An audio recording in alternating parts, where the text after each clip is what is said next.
இன்றைக்கு ஓட்சா உள்ளாட்சி பணியாளர்கள் சங்கம் தமிழ்நாடு, அதாவது ஓட்சா கூட்டமைப்பு சார்பில் சென்னையிலே சுகாதார ஊக்குநர்கள், அதாவது தூய்மை பாரத இயக்கம் திட்டத்தின் கீழே வேலை பார்க்கக்கூடிய 13,000 சுகாதார ஊக்குநர்கள் இருக்கிறாங்க.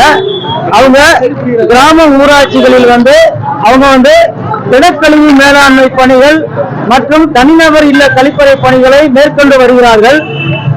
அந்த பணியாளர்களுக்கு கடந்த 19/7/2023 அன்று எங்களது சங்கம் சார்பில் நடத்தப்பட்ட ஒரு போராட்டத்தின் விளைவாக 4/1/2024 அன்று மாதம் 2,000 ரூபாய் ஊதியம் வழங்கி உத்தரவிடப்பட்டது.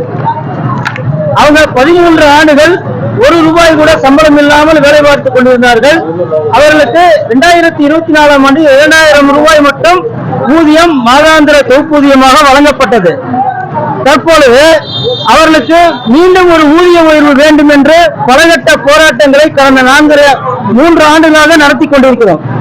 இந்த நிலையிலே அவர்களுக்கு வழங்க வேண்டிய ஊதிய உயர்வை மக்கள் நல பணியாளர்களுக்கு இந்த அரசாங்கம் வழங்கியுள்ளது. மக்கள் நல பணியாளர்களுக்கு இந்த அரசாங்கம் அந்த ஆர்டரை வழங்கிட்டாங்க. இதை கண்டித்துதான் இன்றைக்கு இந்த போராட்டம் நடைபெற்றுக் கொண்டிருக்கிறது. பாத்தீங்கன்னா, மக்கள் நல பணியாளர்கள் திமுக அரசால் நியமிக்கப்பட்டவர்கள்.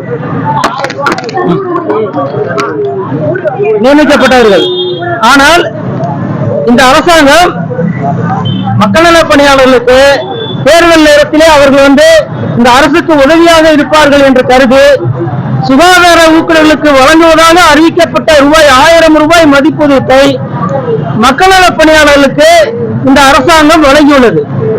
நான் கேட்கிறேன், மக்கள் நல பணியாளர்கள் எல்லா காலத்திலும் திமுகவிற்கு தான் வாக்களிப்பார்கள் என்பது எல்லோருக்கும் தெரியும். ஏனென்றால் அவர்கள் திமுக அரசால் நியமிக்கப்பட்டவர்கள். அவர்கள் பணியை இழந்து மீண்டும் அவர்களுக்கு பணியை வழங்கியது எங்களுக்கு சந்தோஷம்தான், மகிழ்ச்சி தான். ஆனால் சுகாதார ஊக்குநர்கள் 13,000 பேர் இருக்காங்க, 13,000 குடும்பங்கள் இருக்காங்க. இந்த 13,000 குடும்பங்கள், 13,000 குடும்பத்துல ஒரு குடும்பத்துக்கு 4 ஓட்டு என்று வைத்தா கூட கிட்டத்தட்ட ஒரு 2 லட்சம் 1 லட்சம் ஓட்டுகளை இந்த அரசாங்கம் இழப்பதற்கு தயாராக இருக்கிறது திமுக அரசாங்கம்.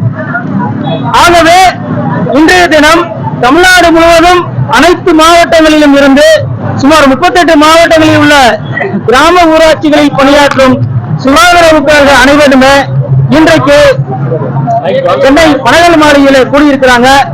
இவர்களுக்கான ஊதிய உயர்வை இன்று அறிவிக்காவிட்டால், இவர்களுக்கான உரிமைகளை மக்கள் நல பணியாளர்களுக்கு வழங்கிய அந்த ஆணையை ரத்து செய்யாவிட்டால் இன்றைக்கு நாங்கள் இந்த இடத்தை விட்டு நகர்வதாக இல்லை. இன்றைய தினம் 13,000 சுகாதார ஊக்குநர் பெண்களும் இன்றைக்கு பனகல் மாளிகையை விட்டு நகரப்போவதில்லை. எங்களை கைது செய்தாலும் பரவாயில்லை என்ற ஒரு ஆதங்கத்தோடு இங்கே காத்திருக்கிறோம்.